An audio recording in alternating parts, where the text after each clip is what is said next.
سلامونه او نیکی هیلې یو ځل بیا په ای لرنینګ یوټیوب چینل کې تاسو ټولو ته ښه راغلاست ویم. راځو د پارټس آف سپیچ په روانه لړۍ کې نننی موضوع هغه د ورب اړوند دی. په تیرو ویډیوګانو کې موږ د ناون او همدارنګه د پروناون اړوند یو څه وضاحت وړاندې کړی و. په نننی ویډیو کې ورب یا هم فعل در پیژنو. په دې هیله چې ویډیو را سره تر پایه وګورئ.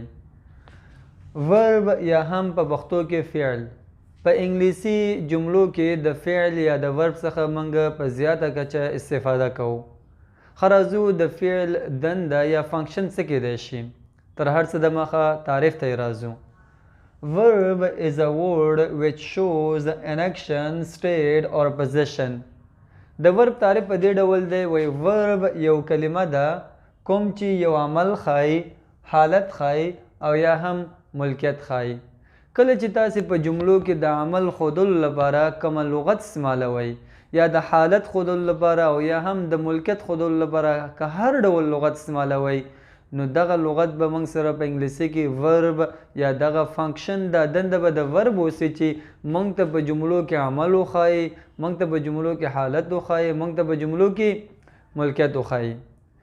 د عمل نه مطلب دا چې تاسې کار، فعالیت، اکټیویټي، هر هغه څه چې کار اوسي، عمل اوسي، لکه دا ودرېدل یو عمل دی، دا تاسې د کتل دا یو عمل دی، دا لیکل دا یو عمل دی، دا اورېدل دا عمل دی، د اکشنز یا هم اکټیویټیز یا هم کار فعل ویل کېږي. سټیټ معنا دا ده چې دا تاسې شاګرد یاستئ، ته خوشحال یې، ته خفه یې، ته ستړی یې، دا حالتونه دي. کله کله اګزسټنس هم ښایي د پریپوزیشن په مرسته موقعیت یعنی ته چیرته شتون لري، دلته، هلته، لاره کې، جومات کې، بازار کې. او پوزیشن معنا ملکیت ته څه لري. د مثال په ډول سره دا مارکر زما دی، دا کلاس ستاسې دی که نه، زمونږ کلاس، ستاسې کلاس. نو دا ملکیت د ښودلو لپاره هم موږ د ورب نه استفاده کوو. لکه څنګه چې د چیزونو نومولو لپاره موږ ناون، د اسمونو د تکرار لپاره ضمیر او د عمل یا د کار ښودلو لپاره ورب یا فعل استعمالوو. بیا هم راځو ورب تعریف ته لږ څه نور هم یعنی ورب په جملو کې عموما یعنی 80% 90% په جملو کې ورب چې دی موږ ته اکشن ښیي. یعنی کله چې ورب په باره کې خبرې کوو یعنی ورب از ان اکشن ورډ. اکثر اوقاتو کې موږ داسې هم ویو ورب یا فعل یو اکشن، یو عمل یا کار لغت دی. یعنی په جملو کې په انګلیسي ګرامر کې 80% ورب موږ ته څه ښیي؟ اکشن ښیي، عمل ښیي، کار ښیي، تر 90% پورې د زیات نه زیات یوزیج یا استعمال د اکشن ښودلو لپاره ده. خو په ضمن کې ځینې اوقاتو کې ورب موږ ته سټیټ هم ښیي، حالت. خو هغه لپاره موږ خاص یو څه محدود ځانګړي وربونه لرو او یو څه نور ځانګړي او خاص وربونه دي چې د هغو په مرسته باندې موږ په جملو کې پوزیشن یا ملکیت ښودلی شو. خو بیا هم درته یو یادونه کومه چې په انګلیسي کې ورب اکثر اوقاتو کې اکشن، عمل یا کار ښیي. څنګه کولی شو چې یو ورب وپېژنو؟ د دې لپاره چې تاسې وپوهیږئ چې دغه لغت آیا موږ سره ورب دی، ناون دی، اجکټیو دی، څه ډول لغت کیدی شي. نو کوشش وکړئ د دغه لغت معنا تاسې وکئ. پښتو کې د دغه لغت ژباړه وګورئ. که چېرته دغه لغت په لام تورې باندې ختم شوی اوسي نو اکثره کلمات چې په لام تورې ختمیږي یاد کلمات ورب یا هم فعل ګڼل کیږي. لکه مثال ګوره سټینډ ودرېدل، ودرېدل، تلل، راتلل، کیناستل، کتل، خوړل، سکل، دا ټولو کې لام لام راځي. نو هر هغه لغت کې چې اخر سر کې لام راتله نو تاسو باید په دې متیقن اوسئ چې دا موږ سره فنکشن کې یا وظیفه له نګاه نه ورب اوسي. راځو د ورب اړوند یو څه مثالونه اخلو. یعنی موږ په تعریف کې ویلي چې ورب موږ ته اکشن یا هم عمل ښودلی شي.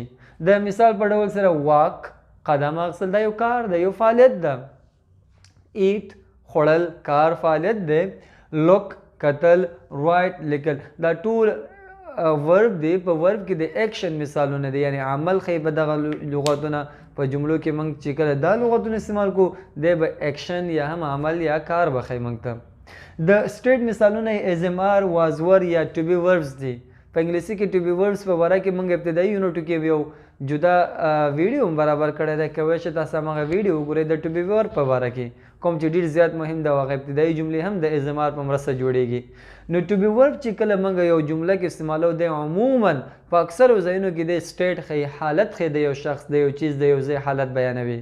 د ټو بی ورب سره سره یو څه پریپوزیشن هم چې اضافه کوو موږ نو کله کله د ټو بی ورب موږ د ایگزسټنس موجودیت هم ښیي چې مثال کې به ورسره ویم او یو څه ځانګړي نور وربونه دي چې د یو خاص د پوزیشن یا د ملکیت ښودلو لپاره استعمالیږي د مثال په ډول سره هاف لرل ملکیت ښایي پوزیس لرل ملکیت ښایي اون هم لرل ملکیت ښایي نو ځینې وربونه چې دي په انګلیسي کې هغه خاص ملکیت ښایي راځو مثالونه کې د هر څه واضح کوو علي runs every day علي هره ورځ منډه وهي که چېرته دې جملې ته وګورو every morning وهي علي چې دی موږ سره ناون دی یا فایل سبجیکټ خو لکه پارټ سپیچ کې ناون دی every morning every چې دی دی موږ سره adjective دی او morning چې دی ناون دی او دا دواړه یو ځای کو دلته adverb of times جوړیږي every morning معنا هر سهار اوس راځو د run یا د runs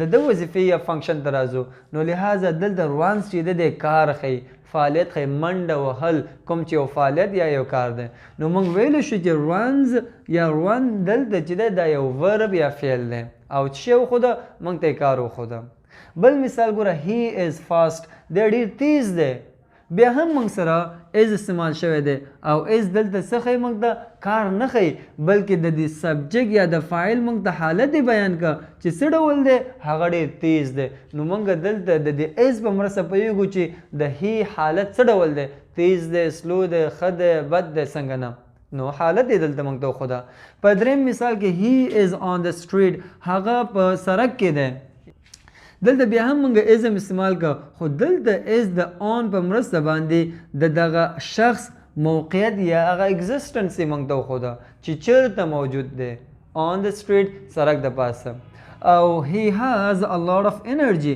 دا هغه چې دی علي یعنې ډېر زیات انرژي لري نو د has په مرسته باندې موږ وښوده چې یعنې د انرژي کوم چې یو ملکیت کېدی شي او طاقت کېدی شي دا څوک لري دا he لري یا علي لري نو دغه ملکیت دلته ښودنه چا وکړه has وکړه نو دا has is runs درې واړه په فنکشن یا د فنکشن له نګاه نه وربز دي یا فعلونه دي او یو خبره یادونه باید وکړم د څه په اړه چې موږ به انشاءالله وروسته بیا ویډیوګانې هم جوړو د سبجیکټ او پریډیکیټ آبجیکټ دغه موضوعات به انشاءالله زموږ راتلونکي کلاسو کې موږ غږیږو هره جمله چې موږ جوړو د هرې جملې لپاره مهم نقاط دوه چیزونه دي یو به موږ جمله سبجیکټ ولري څه ولري باید سبجیکټ چې عموما سبجیکټ ناونز اوسي او بل زموږ جمله باید پریډیکیټ ولري چې پریډیکیټ عموما ورب اوسي یعنی په دې معنا که چېرته ستاسو جمله کې ناون او یا ورب نه اوسي نو موږ نشو کولی چې هیڅ ډول جمله جوړ کړو د ورب او ناون په مرسته باندې انګلیسي کې جملې جوړېږي او دا نور کوم پارټ سپیچ دی دا نور وضاحت لپاره د نورو اړوندو موضوعات لپاره استعمالیږي خو تر ټولو مهم دوه هغه حیاتي انګلیسي لغتونه هغه ناون دی او ناون سره سره ورب دی نو ځکه ورب ته په انګلیسي کې د کنګ اف ورډز هم ویل کېږي د لغتونو بادشاه یعنی دومره مهم دی په انګلیسي کې چې ډېر زیات ترې استفاده موږ د ورب نه کوو په دې هیله چې د نننۍ ویډیو څخه به مو یو څه زده کړی اوسي تر راتلونکې ویډیو پورې تاسې ته ښه وختونه